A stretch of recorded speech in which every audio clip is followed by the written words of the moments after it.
Assalamualaikum warahmatullahi wabarakatuh.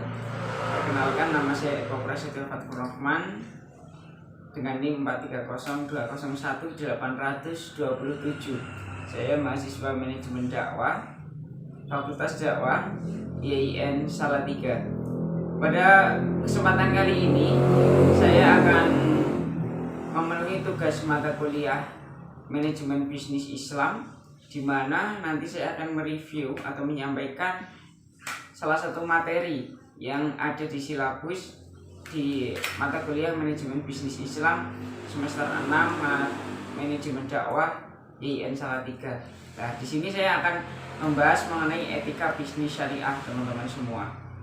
Nah, kita mulai dari pengertian etika.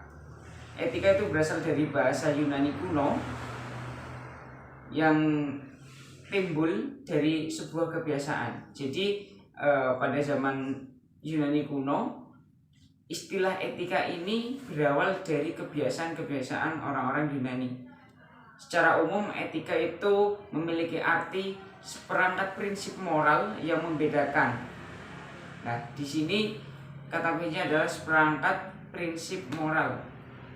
Jadi etika itu memiliki prinsip, aturan, dan dari prinsip dan aturan tersebut dapat mengatur individu maupun kelompok yang bertujuan dan berguna untuk membedakan yang benar dan yang salah. Jadi ketika kita menerapkan etika di dalam kehidupan sehari-hari, kita itu bisa membedakan antara yang benar dan yang salah, antara yang baik dan yang kurang baik, teman-teman.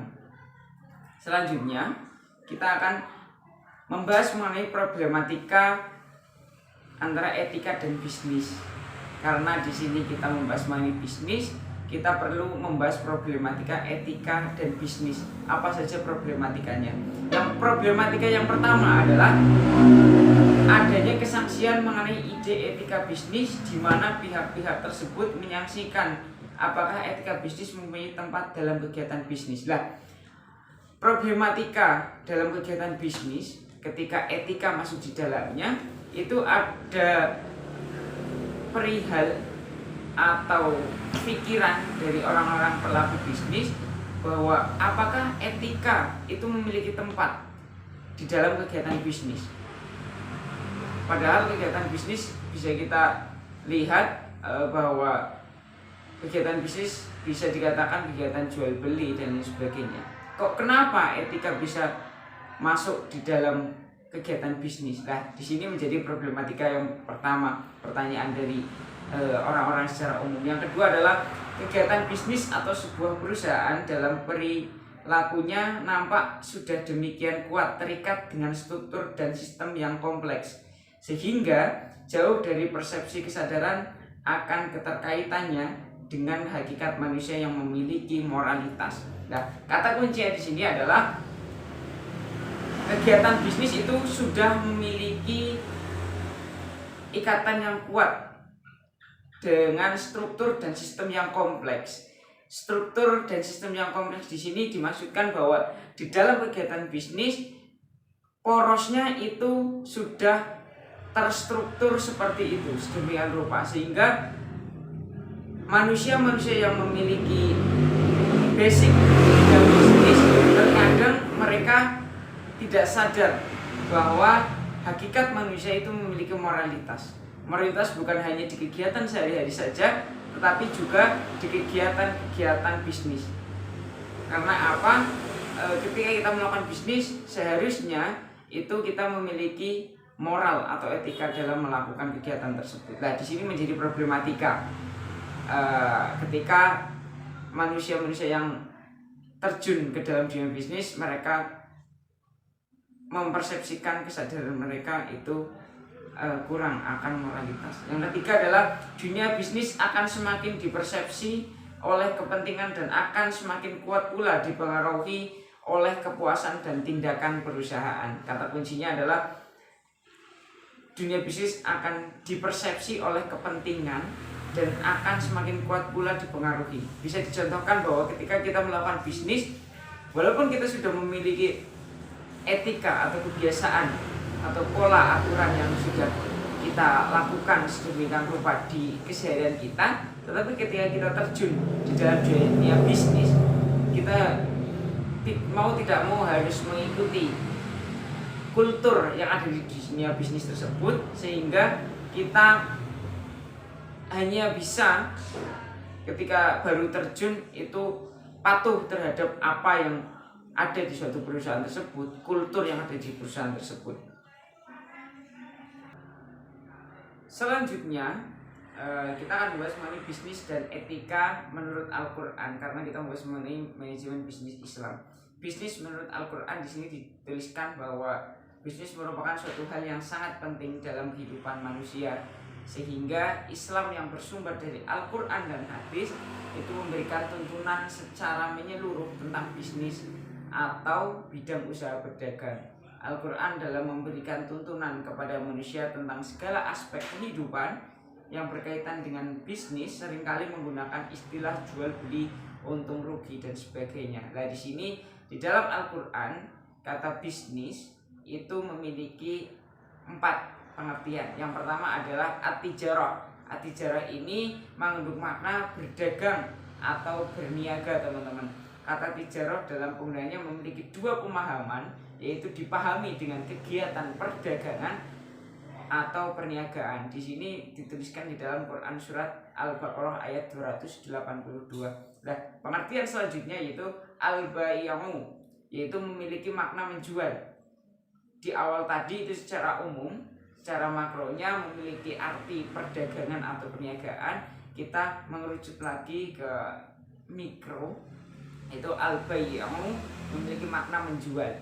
Al-bai'u memiliki pengertian jual beli yang halal dan larangan untuk memperoleh atau mengembangkan harta benda dengan jalan riba. Di sini Islam sudah menuliskan di dalam Quran surat Al-Baqarah ayat 275, kegiatan jual beli yang dilakukan dalam koridor Islam itu harus halal dan di luar unsur riba, tidak boleh ada unsur-unsur riba di dalamnya. Yang ketiga adalah ishtara, yaitu memiliki makna membeli.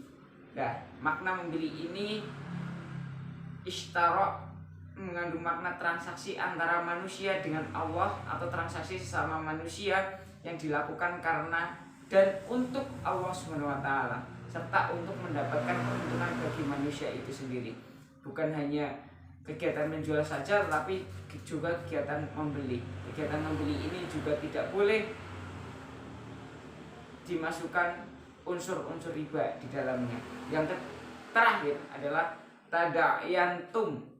Nah, dalam Quran surat Al-Baqarah ayat 282 itu tadayantum itu memiliki makna muamalah, yaitu jual beli, utang piutang, sewa menyewa dan lain sebagainya. Sehingga di sini saling berkaitan antara at-tijarah sampai tadayantum. Nah, di sini kegiatan bisnis itu bisa secara garis besar kita maknai dengan kegiatan jual beli, utang piutang, sewa menyewa dan lain sebagainya.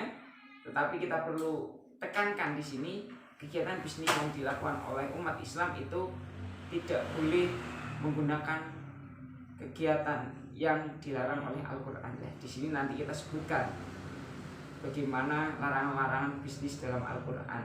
Yang selanjutnya kita akan membahas mengenai etika dulu. Dari uraian-uraian yang di atas kita dapat mengambil 3 kesimpulan. Yang pertama adalah Al-Quran memberi tuntunan bisnis yang jelas kepada kita, yaitu ketika kita melakukan bisnis, kita bukan hanya mencari keuntungan semata, tetapi kita juga harus mencari keuntungan yang secara hakikat baik dan memiliki pengaruh yang baik juga.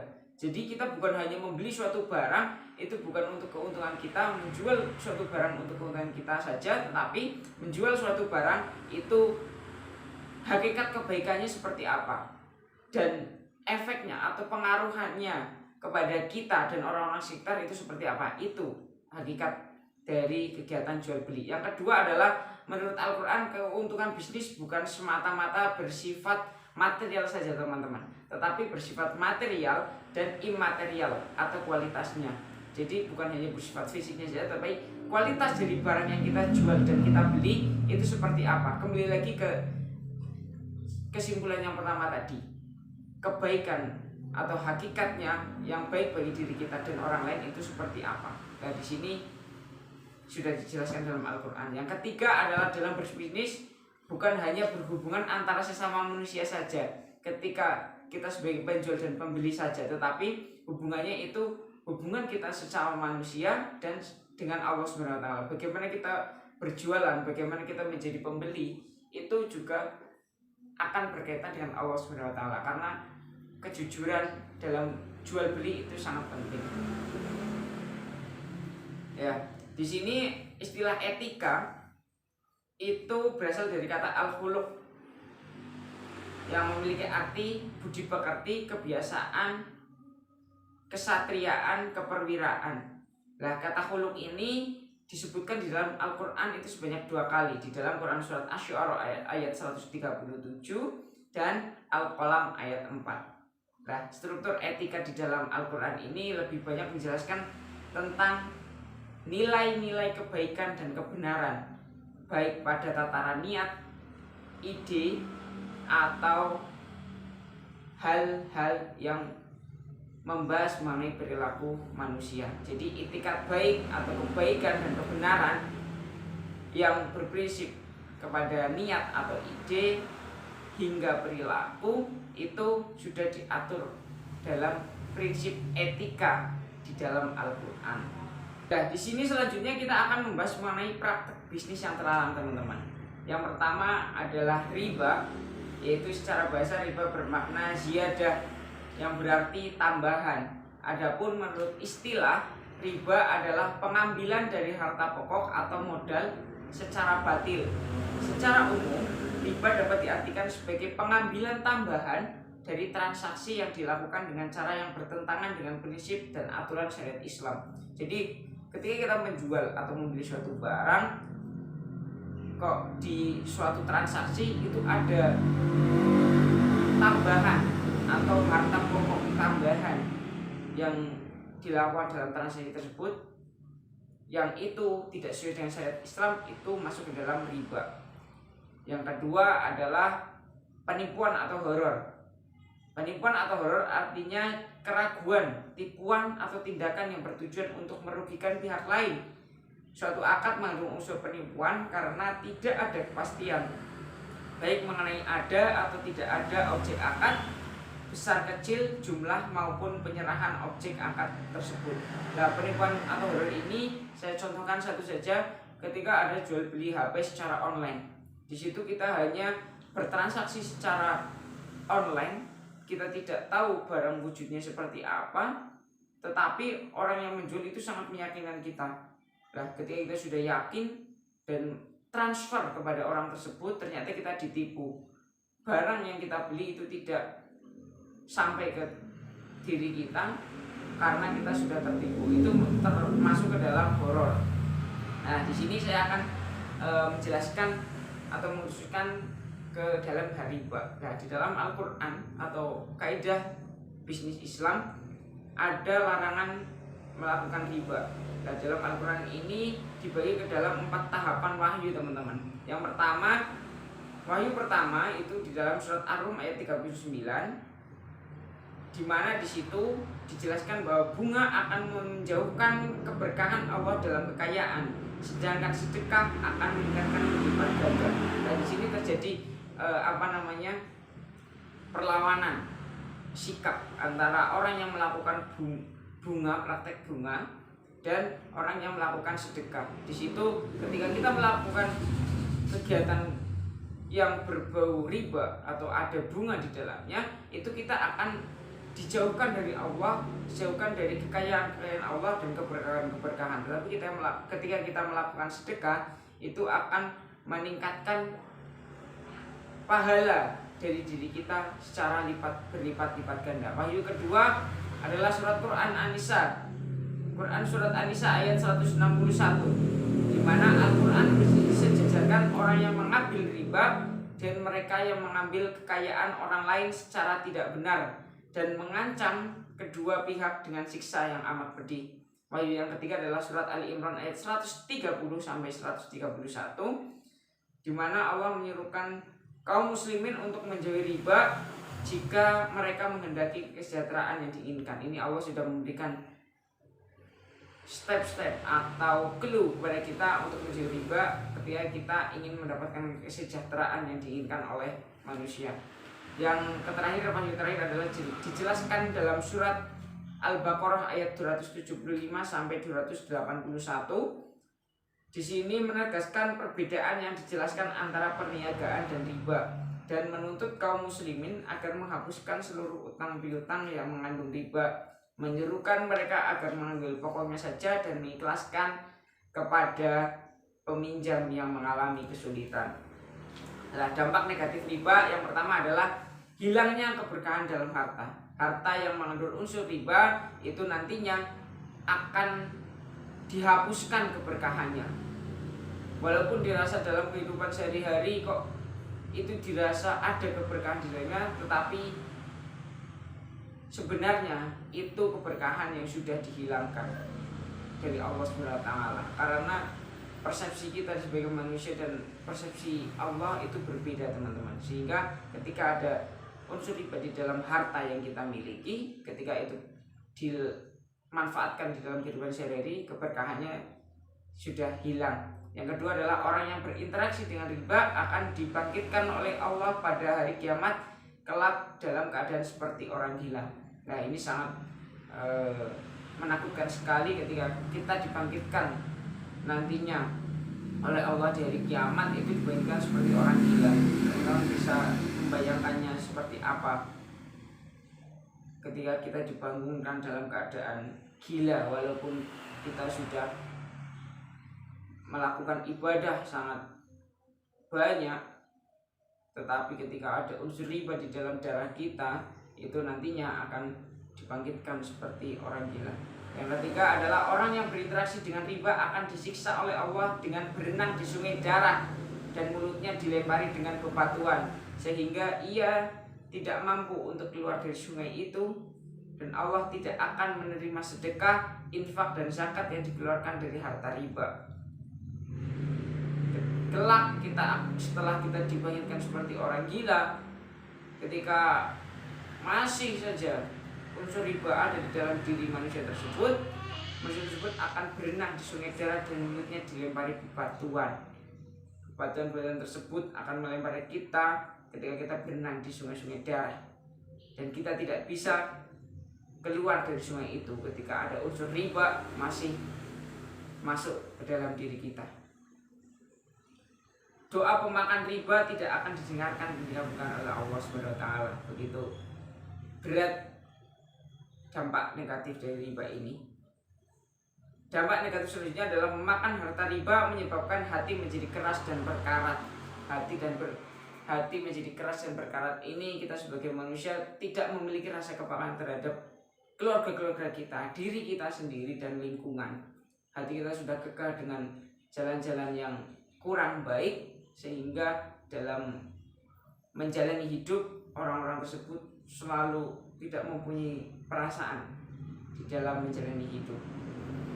Yang terakhir adalah memakan riba lebih buruk dosanya daripada perbuatan zina. Masya Allah sekali, luar biasa dampak negatif riba. Innalillah. Nah, cara-cara menghindari riba, yang pertama adalah bertakwa dan yakin kepada Allah SWT.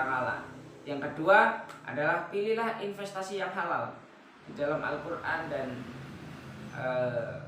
penerapannya di kehidupan sekarang itu sudah banyak sekali bisnis-bisnis atau investasi yang halal, teman-teman. Yang ketiga adalah menghindari pinjaman yang dikenakan bunga. Hindari, walaupun itu sedikit, hindarilah.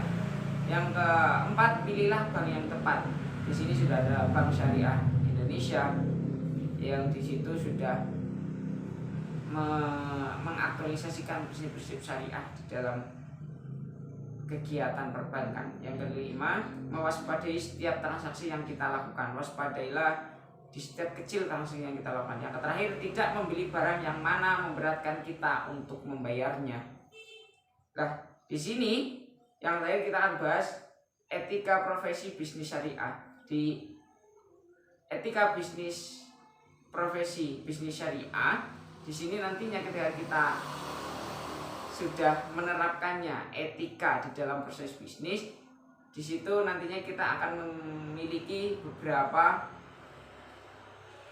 sifat yang menjadi poin penting dalam kita menerapkan etika bisnis. Sifat-sifatnya akan kita lanjutkan setelah ini. Oke, teman-teman, kita lanjutkan ke poin pembahasan selanjutnya, di mana di sini akan kita membahas etika profesi bisnis syariah.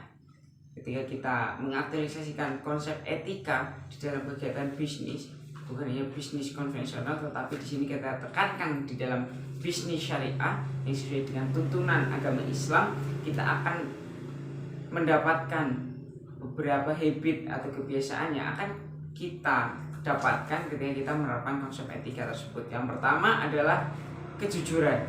Aspek kejujuran merupakan syarat fundamental dalam kegiatan bisnis. Rasulullah Shallallahu Alaihi Wasallam sangat intens menganjurkan kegiatan ini atau sikap ini. Kejujuran dalam setiap aktivitas bisnis, bahkan beliau pun dalam berbisnis selalu bersikap jujur. Dalam hal ini beliau bersabda, siapa yang menipu kami, maka dia bukan kelompok kami. Nah, contoh kecil dari Rasulullah dalam melakukan perdagangan atau bisnis itu ketika beliau melakukan kegiatan bisnis atau perdagangan, itu beliau selalu ketika ditanya oleh pembeli selalu menyebutkan nominal harga sebenarnya dari harga barang tersebut, sehingga orang-orang tersebut bisa mengetahui ketika bisa menambahi nominal harga itu sesuai kadar semestinya, sehingga Rasulullah sangat berhasil dalam melakukan kegiatan berdagang. Yang kedua adalah signifikansi sosial. Pelaku bisnis dalam Islam bukan hanya mencari keuntungan saja seperti sudah disebutkan di pembahasan selanjutnya, tetapi kita perlu menyadari bahwa dalam memberikan kemudahan bagi orang lain dalam melakukan kegiatan menjual atau membeli itu merupakan aspek dalam etika bisnis syariah. Kita perlu memikirkan hal baik yang akan kita dapat dan hal baik yang didapatkan oleh orang lain. Yang ketiga adalah etika dalam melakukan prosesi bisnis syariah, itu kita dilarang keras untuk menipu takaran, ukuran, dan timbangan. Kita perlu menakar timbangan itu dengan koridor yang benar. Yang selanjutnya adalah kita tidak boleh menjelekkan bisnis orang lain agar orang lain memilih kepada bisnis yang kita lakukan. Kita tidak boleh menjatuhkan bisnis orang lain, apalagi itu bisnis yang memiliki kategori yang sama dengan kita. Kita harus fokus ke dalam bisnis yang kita lakukan. Kita harus saling bekerja sama dengan pebisnis lain untuk bersama-sama agar bisa mendapatkan keberkahan dari Allah dalam melakukan jual beli di kategori bisnis yang kita geluti, teman-teman. Yang selanjutnya adalah kita tidak boleh menimbun barang. Yang kelima, tidak melakukan monopoli dalam kegiatan bisnis. Yang keenam, komoditi bisnis yang dijual adalah barang yang suci dan halal, bukan barang yang haram seperti babi, anjing, minuman keras, dan sebagainya. Di dalam bisnis syariah, terutama dalam hal etikanya, kita tidak boleh menjual barang-barang yang tidak atau diharamkan oleh Al-Quran. Yang ketujuh adalah bisnis yang dilakukan itu bersih dari unsur riba. Ini merupakan salah satu aspek penting ketika kita menerapkan etika bisnis syariah. Kita tidak boleh memasukkan unsur riba walaupun hanya 1%, walaupun hanya 0,001%. Itu tidak boleh. Kita tidak boleh memasukkan unsur riba. Yang terakhir adalah bisnis dilakukan dengan sukarela tanpa paksaan. Dalam melakukan kegiatan bisnis kita harus sukarela. Yang pertama, niat kita harus diluruskan. Kita harus sukarela untuk bisa membantu keluarga kita, membantu ekonomi keluarga kita, dan membantu ekonomi orang-orang di lingkungan kita, orang-orang yang bergelut di bisnis yang kita geluti. Sehingga beberapa etika profesi bisnis syariah ini perlu kita terapkan. Kita perlu memahami satu persatu agar ketika kita melakukan bisnis itu sesuai koridor syariah Islam. Terima kasih kepada teman-teman yang sudah melihat video dari kami. Semoga ini bisa bermanfaat. Apabila ada kesalahan, mohon maaf sebesar-besarnya. Semoga kami bisa memperbaikinya di video selanjutnya. Terima kasih. Billahi fisabilil haq, fastabiqul khairat. Wassalamualaikum warahmatullahi wabarakatuh.